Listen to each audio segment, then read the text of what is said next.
9h30, l'heure du débat sur Direct Gestion. Mes deux invités ce matin, Mathieu Bailly, Docto AM. Bonjour Mathieu. Bonjour Fabrice. Et Ludovic Dufour, gérant allocation d'actifs chez Mandarine Gestion. Bonjour Ludovic. Bonjour Fabrice. Messieurs, vous avez entendu, écouté attentivement l'édito qui titrait sur l'énigme des taux. C'est vrai qu'on a eu un à-coup assez violent. Mathieu Bailly, vous commettez une lettre, un hebdo, Ouais. une lettre hebdomadaire où vous commentez cette actualité sur les taux, non seulement sur les taux d'emprunt d'État, mais également sur les corporates. Vous avez bien sûr suivi ce mouvement. Est-ce que ça vous a étonné, cette vigueur du mouvement, cette force, et le fait finalement qu'on soit étonné de cette vitesse? Alors, étonné, pas vraiment. En fait, on en avait un peu parlé auparavant, puisque il y a eu deux précédents, qui sont le QE aux États-Unis et le QE au Japon. Et on voit bien, quand on regarde la courbe des taux, ou l'évolution du taux 10 ans dans ces deux pays, juste après le QE, ou juste avant, juste après, c'est-à-dire que juste avant, effectivement, beaucoup de gens jouent le scénario du QE et donc achètent des obligations d'État et font baisser les taux. Ouais.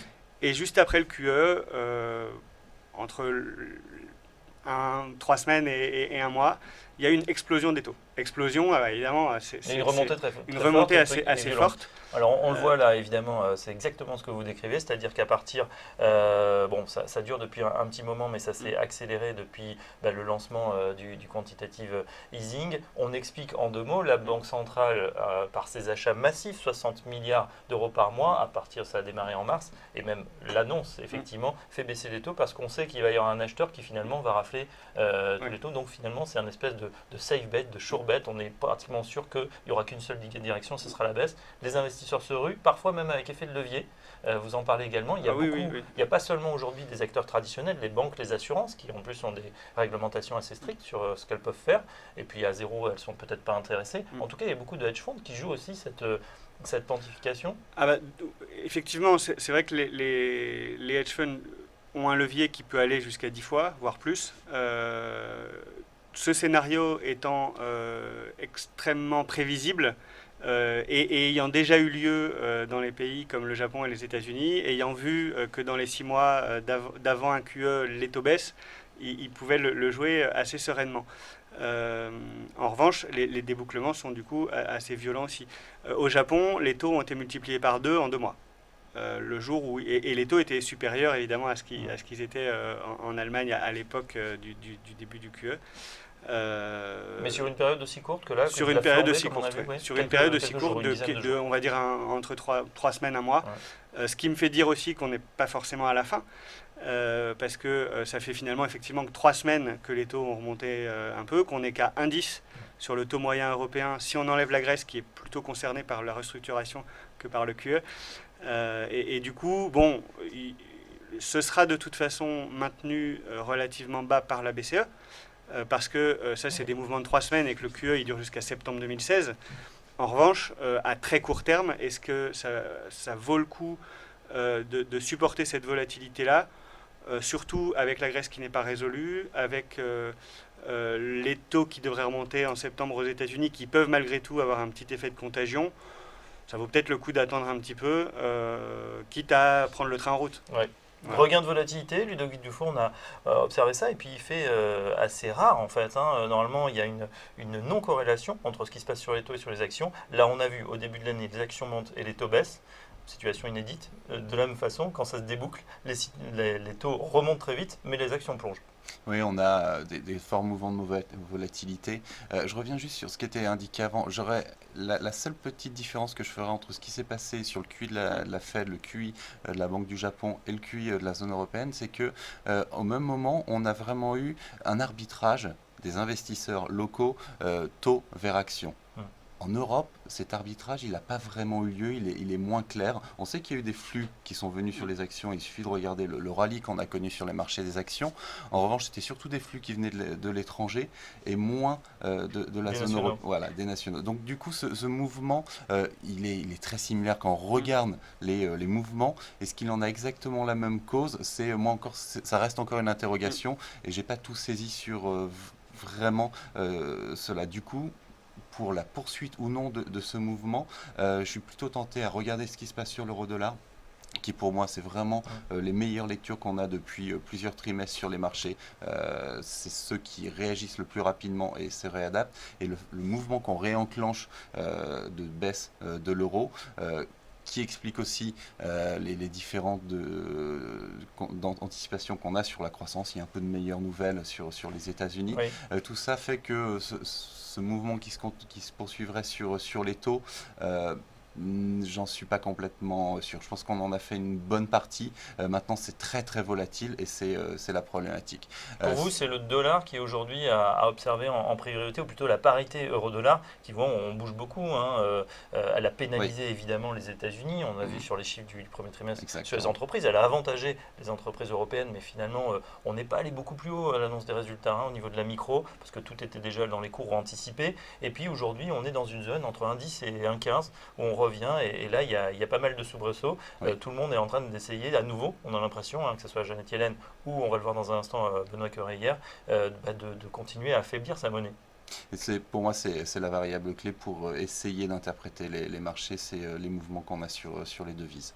C'est celle qui va régir le plus vite aux anticipations qu'on a d'ajustement sur les cycles, sur les anticipations qu'on a des politiques des banquiers centraux. Et derrière, on voit depuis quelques trimestres la variable qui influence l'évolution des cours, pas complètement, mais en partie sur les marchés des actions. Donc oui, elle est très très importante, et avoir une bonne lecture de l'évolution des taux de change, ce qui est très compliqué bien entendu, mais en tout cas c'est important. C'est vrai. Alors en plus, on a eu Benoît Cœuré qui a annoncé hier, qui a évoqué un renforcement du quantitative easing, effet immédiat sur le rendement des obligations souveraines qui se sont pour le coup détendues, donc qui ont rebaissé. Ça vous étonne cette prise de position de Benoît Cœuré qui a dit que la BCE allait racheter encore plus durant les mois d'été? Alors, ils n'ont pas dit qu'ils allaient racheter plus. Ils ont dit qu'ils allaient entre mai et septembre, vu que l'été est toujours moins liquide, moins animé, des fois plus animé, mais dans le mauvais sens, disons qu'il y a moins d'acteurs sur les marchés, qu'ils allaient renforcer leurs achats entre mai et juin, renforcer leurs achats en septembre, pour en faire moins en été. Au final, ça sera toujours 60 milliards par mois, en moyenne. Le principal, pour la BCE, comme on dit, ils n'ont pas des visions à 3 semaines, ce que peuvent parfois avoir les acteurs financiers. Et du coup, au final, ça revient au même. La seule chose, c'est qu'évidemment, s'ils en achètent un peu plus pendant les mois de mai-juin, un peu à la méthode des 3 premiers mois de l'année, les gens se sont dit il faut que j'en achète aujourd'hui pour pouvoir les vendre à la BCE d'ici un mois. Pour autant, dès qu'on arrivera à fin juin, la BCE réduira et il y a un risque que ces gens-là redébouclent leur position. Dès son discours, c'est ce qu'ont anticipé les acteurs financiers. Alors, on ne sait pas exactement qui c'est, peut-être de nouveau les hedge funds ou les spéculateurs. On rappelle, il faut bien préciser cette différence entre un assureur, un banquier qui doit avoir de l'emprunt d'État dans ses fonds propres, et puis un spéculateur qui, lui, va finalement jouer les taux comme il jouera un autre actif, c'est-à-dire, je gagne 5-10%, plus avec l'effet de levier, je déboucle ma position, je n'ai pas vocation à porter le papier. C'est sûr, mais de toute façon, c'est avec un taux moyen à 1,10 européen, quand on enlève les frais de gestion de la majorité des acteurs financiers, quand on enlève la fiscalité du porteur final, le rendement, c'est-à-dire que si on garde juste l'obligation jusqu'à la fin, le portage ne suffit à personne. C'est-à-dire qu'en moyenne, on fera un portage de donc, 0. Donc finalement, la seule raison pour acheter des souverains aujourd'hui, quand on n'est pas obligé de le faire, c'est-à-dire banque, assureur, c'est d'avoir en plus du portage une conviction qu'on pourra les revendre plus cher. Donc ça s'apparente forcément à un moment à de la spéculation, puisqu'au départ, l'obligation n'est pas faite forcément pour être revendue. Et du coup, acheter de l'obligataire aujourd'hui à des taux à 1, c'est forcément une part de spéculation, et c'est forcément du coup des acteurs spéculatifs pour une bonne partie. Du coup, exit les emprunts d'État. Heureusement, il y a d'autres emprunts. Le marché est profond sur les obligations, notamment sur les corporates. Est-ce que c'est une poche que vous regardez, Ludovic Dufour, sur lesquelles vous allez? Est-ce qu'on trouve encore des bons taux sur les obligations d'entreprise cette fois? Oui, nous, on regarde les taux depuis... Pour nous, le couple action-taux fonctionne bien. Il faut trouver du rendement, on en a besoin. Sur les taux d'État corps, les taux de rendement ne sont pas intéressants et on est menacé sur les taux américains, le mouvement de la Fed. Sur les taux allemands, sur trop de volatilité, trop d'exagération, et des rendements très très faibles. Donc oui, on va chercher un peu plus de rendement. On en trouve sur le crédit, on va en trouver également sur les dettes périphériques. Hors Grèce, qui sont à Alors Grèce, c'est hors du jeu, hein, évidemment. Voilà. Mais Italie, Espagne, Portugal sont des choses intéressantes. Alors, vous évoquiez aussi également ce qui se passe évidemment du côté des États-Unis, la Fed qui doit intervenir. Et là, les gérants qu'on reçoit tous les jours sur ce plateau sont très partagés. D'un côté, ceux qui disent la Fed n'a pas d'autre choix que de relever ses taux. Elle l'a annoncé, forward guidance, donc elle va s'y tenir ne serait-ce que pour récupérer des marges de manœuvre. D'autres disent au contraire, ça ne va pas assez bien aux États-Unis. Elle risque de casser le peu de croissance qu'ils ont, donc elle ne fera rien avant 2016. Quel est votre sentiment, quel est votre scénario sur la Fed? Un scénario que je contiens depuis longtemps, c'est que ce sera sur ce troisième trimestre 2015 qu'on aura la hausse des taux. Et parce que oui, on partage le fait qu'au bout d'un moment, la Fed doit récupérer des marges de manœuvre, qu'il y a des cycles conjoncturels. Et qu'en regardant son cycle, il faut qu'elle soit armée pour le jour où il s'épuisera. Et c'est fin 2016, début 2017, où il faut qu'elle puisse intervenir si besoin. Sachant que ce sera très faible, hein, de toute façon, on anticipe des hausses de taux de quoi, de 0,25 0,25, mais après, une fois qu'elle enclenchera le pas, on attend que très vite cette intervention soit fréquente pour amener les taux courts vers du 2%, pour vraiment récupérer des marges de manœuvre.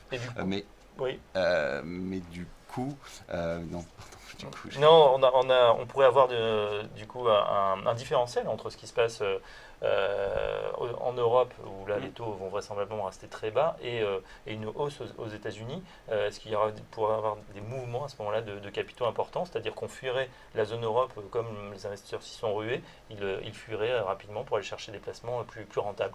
C'est déjà un petit peu le cas sur certains, non américains. C'est vrai qu'il y a un écart de rendement qui peut être significatif entre des corporates qui émettent en euros et les mêmes corporates qui émettent en dollars.